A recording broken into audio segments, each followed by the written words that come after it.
datang di podcast kita hari ini. Kali ini kita bakal bahas topik yang seru dan bermanfaat banget nih buat kita yang sebagai mahasiswa, yaitu investasi untuk pemula. Banyak dari kita nih yang mungkin masih berpikir, investasi mah buat orang yang udah kerja aja. Padahal kan sekarang investasi itu bisa banget dimulai sejak muda, bahkan dengan uang jajan.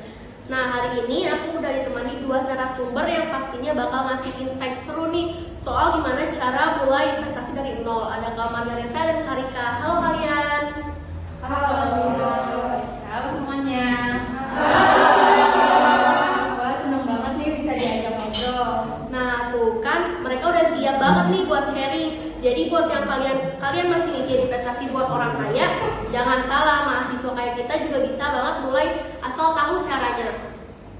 Oke, kita mulai dari dasar dulu ya. Dari Kak Rika nih, menurut kakak apa sih investasi itu?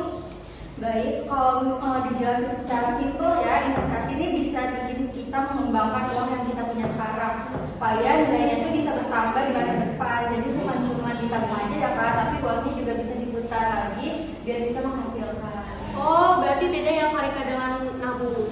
Beda banget Kak, karena kalau nabung itu kan kita cuma nyimpen uang di rekening ya, nilainya juga bisa kurang karena inflasi. Tapi kalau misalkan investasi, kita kan tunggu meskipun tetap ada resikonya juga sih Kak. Wah, menarik banget ya Kak Rika. Kalau dari Kak Margareta sendiri nih, kenapa kita tertarik mulai investasi? Kalau dari aku ya Kak Fadlia, karena aku sadar uang jajan atau sisa uang bulanan itu kan kadang malah habis buat hal yang gak penting. Daripada dipakai beli hal yang gak penting, mending aku investasi. Jadi walaupun sedikit, lama-lama juga akan banyak. Wah, itu bagus banget nih Kak Margareta. Berarti investasi itu juga ngajarin kita untuk lebih bijak untuk keuangan ya? Iya, betul banget. Setelah kita mengetahui apa itu investasi, kita akan membahas jenis investasi yang cocok untuk pemula mahasiswa.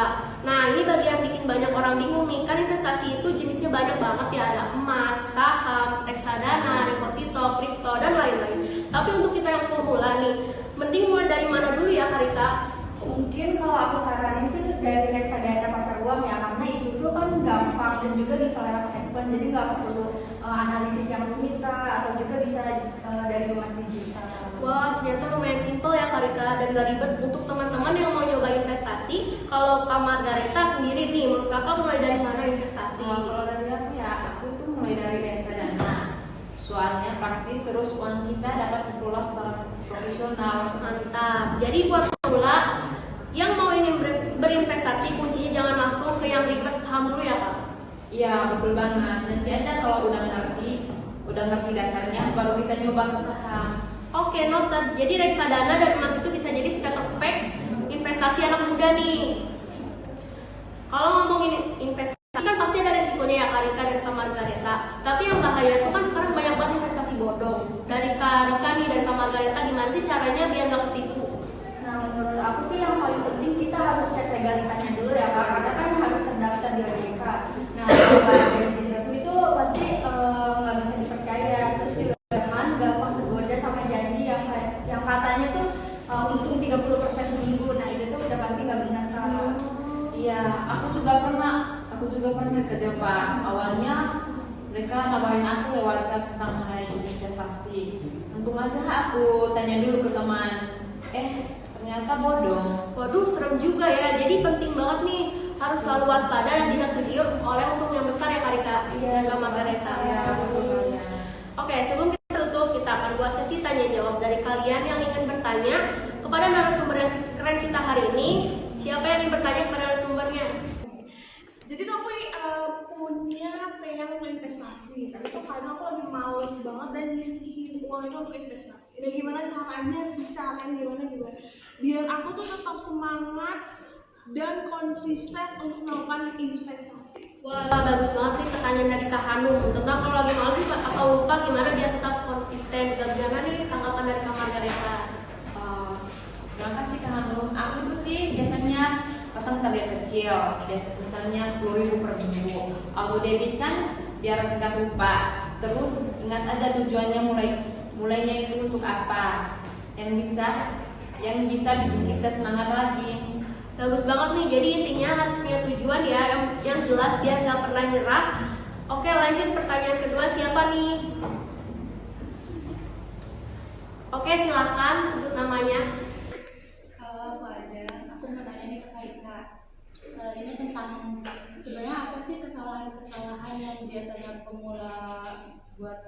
baru investasi itu kesalahan yang sering banget dilakuin sama pemula tersebut?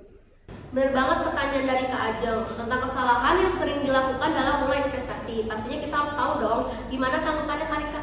Nah, jadi saya izin menjawab ya pertanyaan dari Ajeng. Biasanya tuh kan ikut tren tanpa ngerti resikonya ya, karena pasti kita bakalan panik pas harganya turun. Jadi kuncinya tuh investasi kan untuk jangka panjang ya. Jadi emang harus sabar dan juga tenang aja sih Kak, itu kuncinya. Wah benar banget tuh, jadi kuncinya belajar dulu ya Kak Rika. Jangan asal ikut-ikutan. Makasih yang buat bertanya Kak Hanum dan Kak Ajeng. Tepuk tangan untuk pertanyaan yang sudah